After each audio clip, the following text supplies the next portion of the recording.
पूरी दुनिया की निगाहें इस वक्त ईरान पर टिकी हुई है। ईरान में सत्ता विरोधी उग्र प्रदर्शन की वजह से गृह युद्ध जैसे हालात बन गए हैं, जिसकी वजह से वहां पर बस चारों तरफ तनाव, हिंसा, आगजनी और प्रदर्शन से भरी खतरनाक तस्वीरें हैं। खामनेई सरकार को बाहर से अमेरिका की संभावित सैन्य कार्रवाई का खौफ सता रहा है। अमेरिका के साथ तनाव बरकरार रहने की वजह से देखिए, ईरान ने बिना किसी स्पष्टीकरण के अपने हवाई क्षेत्र को अस्थायी तौर से बंद भी कर दिया है।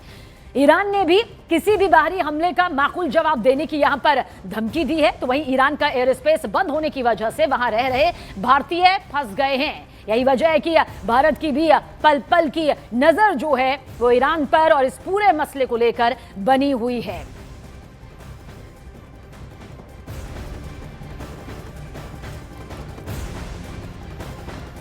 ईरान ने अपना एयर स्पेस बंद कर दिया। अमेरिकी हमलों की आशंका को देखते हुए दरअसल ये फैसला लिया कि एयर स्पेस बंद कर दिया जाए। केवल उन इंटरनेशनल फ्लाइट्स को उड़ने की इजाजत दी जा रही है जिनके पास पहले से क्लियरेंस है। अगर कोई विमान बिना इजाजत के ईरान के एयर स्पेस में घुसता है, दाखिल होता है, तो देखिए उस पर कार्रवाई की चेतावनी दी गई है।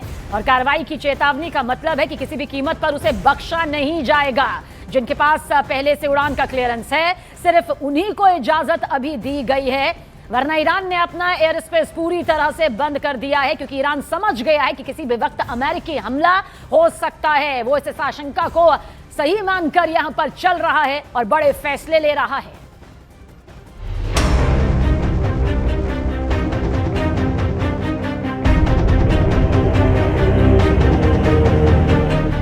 खामेनेई का ट्रंप को खुला चैलेंज। ईरान ने किया एयर स्पेस बंद, जंग का ऐलान।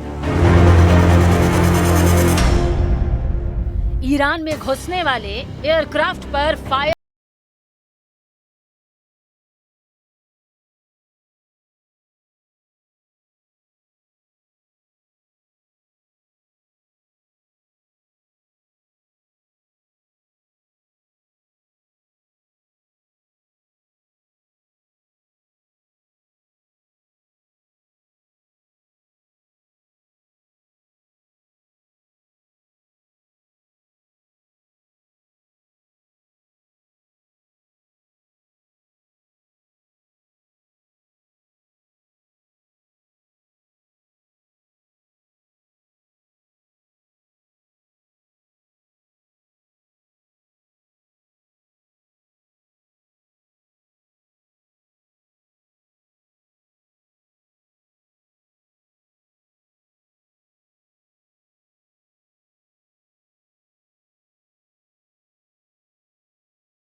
People for one reason. They wanted to increase the number of deaths. Why? Because President Trump has said that if there are killings, he would intervene. And they wanted to drag him into this conflict. And that was exactly an Israeli plot. They wanted to drag the President of the United States in this conflict. So they started to increase the number of deaths by killing ordinary people, by killing police officers, by starting a kind of, fighting inside the different cities. Iran की तल्खी और उसके नेताओं की चेतावनी यही नहीं थमी। Iran के सुप्रीम लीडर अली खामनेई के सलाहकार अली शमखनी ने सीधे तौर पर अमेरिका को धमकी दी है। उन्होंने कहा है कि अगर ईरान पर हमला होता है तो कतर में मौजूद अमेरिकी एयरबेस अल उदैद को निशाना बनाया जा सकता है। कतर का अल उदैद एयरबेस पश्चिम एशिया में अमेरिका का सबसे बड़ा सैन्य अड्डा है। ये एयरबेस ईरान की सीमा से 200 से 300 किलोमीटर की दूरी पर है। इस एयरबेस पर अमेरिका के करीब 10,000 से ज्यादा सैनिक हर वक्त मौजूद रहते हैं। इस एयरबेस में 4,500 मीटर लंबी रनवे है, जो बड़े विमान जैसे B-52 strategic bomber, KC-135 aerial refuelling tanker और ट्रांसपोर्ट प्लेन को संभाल सकती है। यही नहीं, ये अमेरिकी सेंट्रल कमांड का मुख्यालय भी है। इधर ईरान ने अल उदैद एयरबेस को निशाना बनाने की धमकी दी है, तो वहीं एक रिपोर्ट के मुताबिक इस सैन्य बेस से कुछ अमेरिकी सुरक्षा कर्मियों को हटाया गया है। इस पूरे मामले पर कतर की भी सफाई सामने आई है, जहां पर कतर यह कह रहा है कि कुछ सैन्य कर्मियों को हटाए जाने के पीछे क्षेत्रीय तनाव ही कारण है। यानी कतर भी ये बात जानता है कि अगर अमेरिका ने एक्शन किया तो पूरे पश्चिम एशिया में तबाही का मंजर दिखने लगेगा। यही नहीं, इस बीच फारस की खाड़ी के अरब देशों ने चेतावनी दी है कि ईरान पर अमेरिकी हमला पूरे इलाके को डगमगा सकता है, बड़े पैमाने पर आर्थिक और राजनीतिक उथल-पुथल मचा सकता है। फारस की खाड़ी के किनारे बसे अरब देशों ने अमेरिका से ईरान के खिलाफ कोई भी मिलिट्री कार्रवाई न करने की अपील की। उधर ईरान सिर्फ धमकी ही नहीं दे रहा, बल्कि जमीनी और हवाई स्तर पर तैयारी भी मजबूत कर रहा है। एयर स्पेस बंद करना, एयर डिफेंस को फ्री हैंड देना और अमेरिका के अल उदैद बेस का सीधे नाम लेकर चेतावनी देना, ये दिखाता है कि ईरान किसी भी हालात के लिए तैयार है। कुल मिलाकर संकेत साफ है, अब ईरान अमेरिका के दबाव में झुकने वाला नहीं। अगर अमेरिका ने हमला किया तो उसको ईरान की तरफ से जवाब मिलना तय है। यानी पश्चिम एशिया एक बार फिर जंग के मुहाने पर खड़ा दिखाई दे रहा है। और इस बीच ईरान के ताजा हालात पर अमेरिकी राष्ट्रपति डोनाल्ड ट्रंप ने बड़ा दावा किया है। ट्रंप ने कहा कि ईरान में अब कोई फांसी नहीं होगी। ट्रंप ने कहा कि उन्हें भरोसेमंद सूत्रों से यह जानकारी मिली है कि ईरान में हत्याएं अब रुक गई हैं या रुक रही हैं। उनके मुताबिक फिलहाल किसी भी तरह की फांसी देने की कोई योजना नहीं है। ट्रंप ने यह भी कहा कि हालात पर लगातार नजर रखी जा रही है और जल्द ही सच्चाई सामने आएगी। We've been told that the killing in Iran is stopping. It's stopped. It's stopping, and there's no plan for executions or an execution or execution. So I've been told that on good authority. Well, important is the leaker has been found and is in jail right now, and that's the leaker on Venezuela, and a very bad leaker. So there could be some others, and we'll let you know about that. We're hot on their trail, but the leaker has been found, and the leaker's in jail, and will probably be in jail for a long time.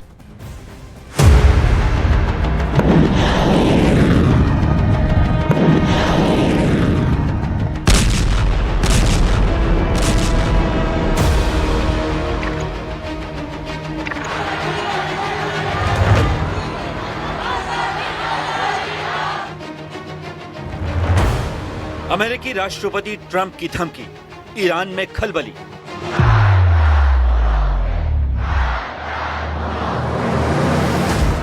Action mode में America, Iran में मचा हड़कंप।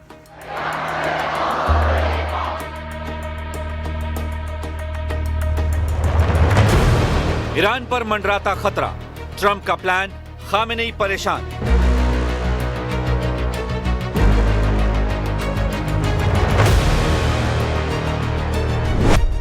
America और Iran के बीच टकराव खतरनाक मोड़ पर खड़ा नजर आ रहा है। न्यूज एजेंसी रॉयटर्स के मुताबिक अमेरिका की सैन्य दखलंदाजी ईरान में बेहद करीब है। दावे के मुताबिक अगले कुछ घंटे बेहद अहम हो सकते हैं। रिपोर्ट के मुताबिक राष्ट्रपति डोनाल्ड ट्रंप ने ईरान में दखल देने का फैसला कर लिया है।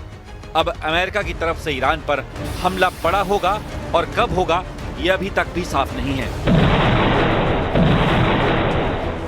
अमेरिकी राष्ट्रपति डोनाल्ड ट्रंप के दावों के मुताबिक उनकी नजर हर वक्त ईरान में हो रही हलचल पर है।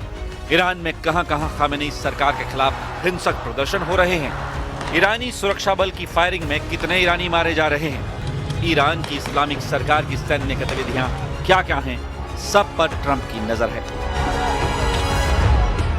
इसी बीच अमेरिकी राष्ट्रपति डोनाल्ड ट्रंप ने यह दावा किया है कि उन्हें जानकारी मिली है कि अब ईरान में हत्याएं रुक गई हैं या रुक रही हैं। उन्होंने यह भी दावा किया कि जिन लोगों को अब ईरान में फांसी दी जानी थी, अब वो फांसी नहीं दी जा रही है। ट्रंप के इस दावे को ईरान पर अमेरिकी दबाव के रूप में देखा जा रहा है। पश्चिम एशिया में अमेरिका की दखलंदाजी से माहौल गर्मा गया है। ईरान पर अमेरिका के हमले की आशंका से क्षेत्रीय समीकरण तेजी से बदल रहे हैं। सऊदी अरब ने अमेरिका को साफ शब्दों में बता दिया है कि वो ईरान पर किसी भी हमले के लिए अपने एयरबेस के इस्तेमाल की इजाजत नहीं देगा।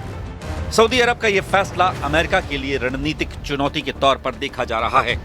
इधर सऊदी अरब ने अमेरिका को मदद न करने का ऐलान किया तो उधर ब्रिटेन ने ईरान में प्रदर्शनकारियों पर कार्रवाई को लेकर नाराजगी जताई है। ब्रिटेन ने ईरान पर नए प्रतिबंधों की धमकी दी है। अमेरिका के एंगल से देखें तो ट्रंप की रणनीति साफ दिखती है, ईरान पर दबाव बनाकर उसे बैकफुट पर लाना। ट्रंप के बयानों, संभावित सैन्य कार्रवाई और सहयोगी देशों के रुख ने ईरान में सियासी और सुरक्षा स्तर पर खलबली मचा दी है, यानी ईरान पर हमले की आशंका और प्रबल हो गई है। कुल मिलाकर ट्रंप की धमकी, सैन्य हस्तक्षेप की आशंका और अंतर्राष्ट्रीय दबाव के बीच ईरान एक मुश्किल दौर से गुजर रहा है। आने वाले घंटे तय करेंगे कि ये तनाव सिर्फ बयानों तक सीमित रहता है या जमीन पर किसी बड़े एक्शन की शक्ल लेता है।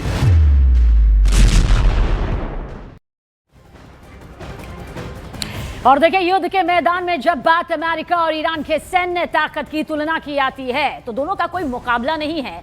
आइए अब हम आपको तफसील से बताते हैं कि दुनिया के देशों की सैन्य शक्ति का आंकलन करने वाली ग्लोबल फायर पावर इंडेक्स की रिपोर्ट आखिर क्या कुछ कहती है इस बारे में। पूरी डिटेल इस वक्त आपके सामने यहां पर आने वाली है।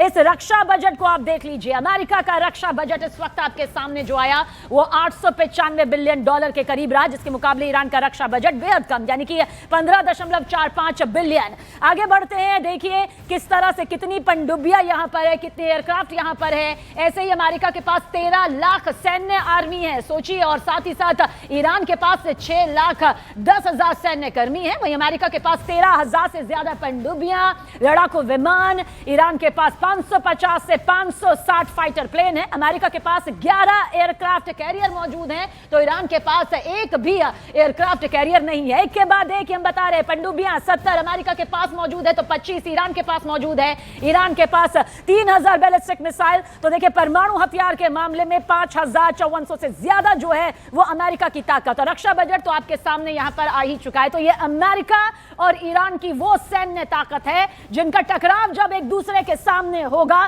तो यकीनन एक भयानक तस्वीर, खौफनाक तस्वीर सामने नजर आएगी। और उधर ईरान के तेहरान में सरकार की तरफ से एक मास, आप समझिए फ्यूनरल, यानी कि जब आयोजन होता है जिसमें शवों का भंडार नजर आता है तो यह तस्वीर निकल कर आती है जिसमें करीब 100 शवों को देखिए एक साथ दफनाया गया। इनमें देश भर में हुए प्रदर्शनों के दौरान मारे गए सुरक्षा बलों के जवान भी शामिल थे।